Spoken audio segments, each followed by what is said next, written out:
From the moment Ann Taylor was announced as Bryan Kohberger's defense attorney, she's been heavily scrutinized and criticized from both sides of the argument in this particular case. There have been very recently several content creators making videos questioning her willingness to defend Bryan Kohberger, the vigor at which she's doing it. Is she the right person for this, or does she have ulterior motives? And I've even had some commenters on my videos raise the same concern. But the fact is, she has done absolutely everything in her power so far to fight for Bryan Kohberger.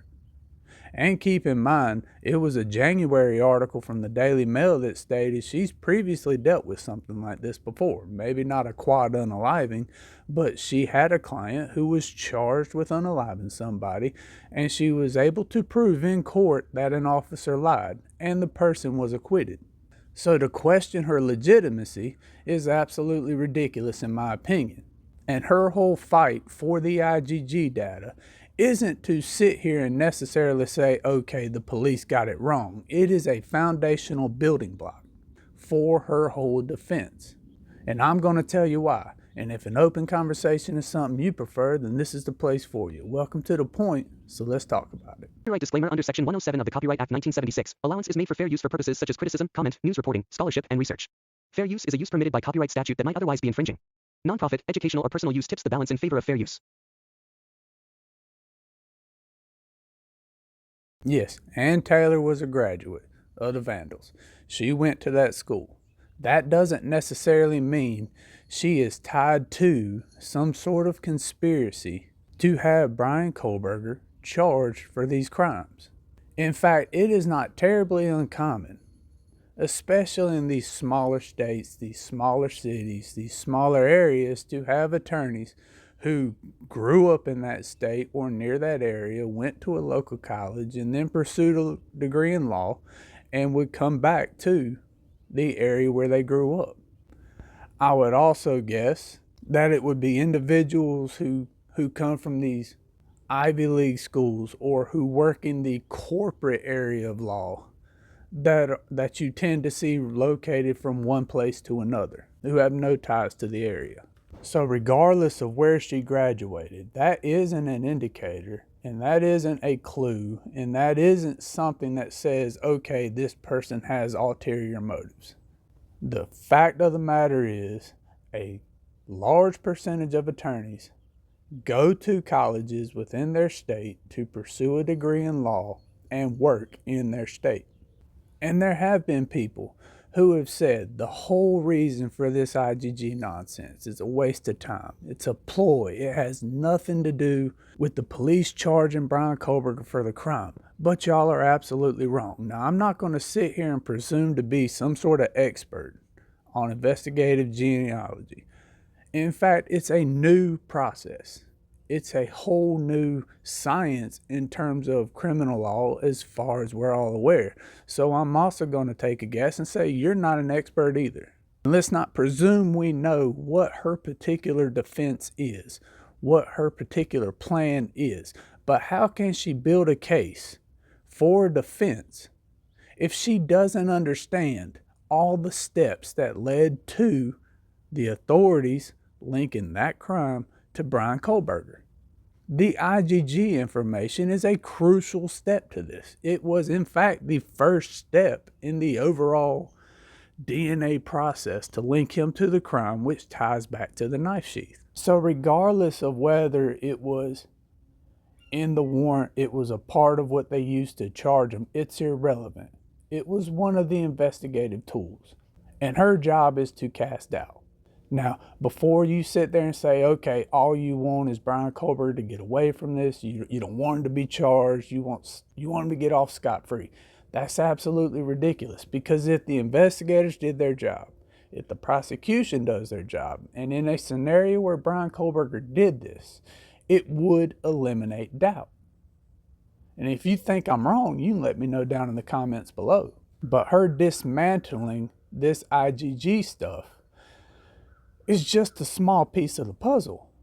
It isn't the keystone that she needs. It's just a piece of the bigger picture she needs. And she is entitled to that information because anything within the investigative process, as the judge said, needs to be handed over to the defense. Now, whether it made its way into the actual arrest, it's all irrelevant. Everything used to investigate this particular crime belongs to the prosecution and it belongs to the defense. And if you disagree with me, let me know down in the comments below, but you're absolutely wrong in my opinion. She needs all these steps to build her case. And leaving out the first step is absolutely ridiculous. Look, if she seriously got a concern for poking holes in this thing, she doesn't have to try hard. Okay, we've already got the rumors around about these Dickies coveralls. And everybody's saying, okay, well, he wore coveralls, so that's how he didn't leave DNA at the crime. I mean, is it possible? Maybe. Is it probable? It's unlikely. Now, I understand the movies have glorified coveralls as some sort of superpower, but that is not stopping your sweat. That is not stopping your hair. That is not stopping your skin cells from falling all over the place. That's why authorities wear full body suits when they walk into a crime scene to not risk contamination. So if you legitimately believe wearing a pair of coveralls and a mask is going to stop any and all DNA from shedding from your skin, then you let me know down below. I'm just saying it's maybe possible, but it's not probable. And it still doesn't explain the lack of DNA in the car, the lack of DNA found in the apartment. There is no weapon and there is no motive.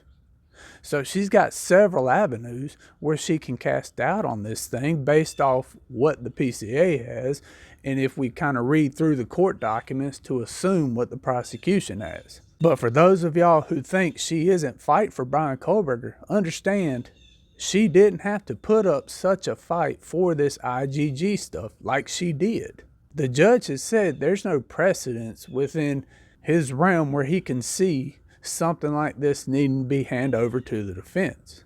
But he's erring on the side of safety. He's going to review all this and he's going to give over the results. He's going to give over the analysis, the conversations between investigators and the scientists to make sure she has what she is asking for.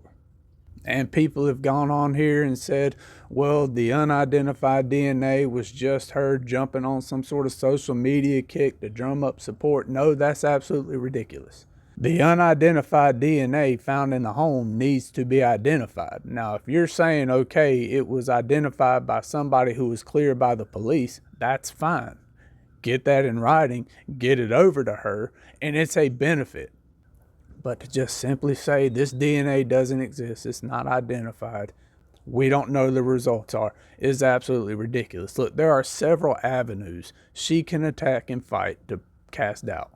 And I still don't quite understand how so many people have such little doubt. All they have is a little bit of DNA on a sheath and some cell phone pings. At least that's what we know right now. But that still doesn't account for all these other things that you would need to have to prove beyond a reasonable doubt. The IGG stuff is important. It is a key piece of her defense. It will be a key piece of her defense. How she is going to use it, I can't sit here and presume 100%, but if it was one of the steps used to link her client to this crime, then it is absolutely crucial, regardless if it is just investigative or not. And everybody getting on here, questioning her integrity, questioning her ability or willingness to do this job, let's just pump the brakes on that a little bit. As I've said in previous videos, I understand everybody is getting on here wanting clicks, wanting feedback, wanting comments, but you kind of muddle the whole investigation a little bit when you grasp at straws. She is doing her job. In my own uneducated personal opinion, she's doing her job very well. In fact, on several of these hearings, the judge is siding with her, citing her arguments are valid. Now, yeah, the motion to dismiss the indictment fell through.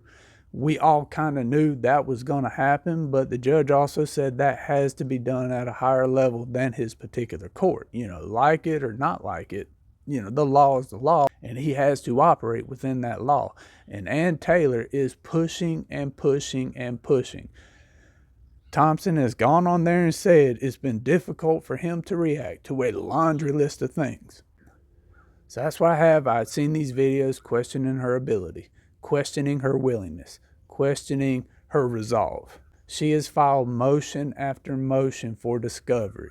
The prosecution has been on camera saying they are being bombarded with a laundry list of things, and some of them just don't exist. And once again, my statement to him would be, well, for the benefit of the case, if they don't exist, present that in writing, or provide some sort of sworn affidavit saying, look, in the scope of this particular area, something like that would not exist.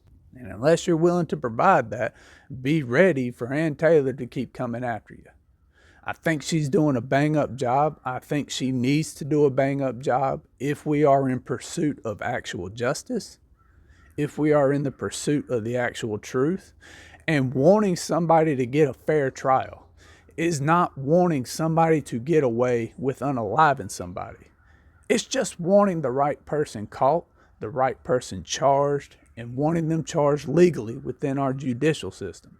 And if you've got a problem with that, there's 100 other countries you can go to where they do it differently. And if you disagree with me, let me know down in the comments below. Other than that, I appreciate your time. I appreciate you being here. Y'all stay safe, and I'll catch you in the next one.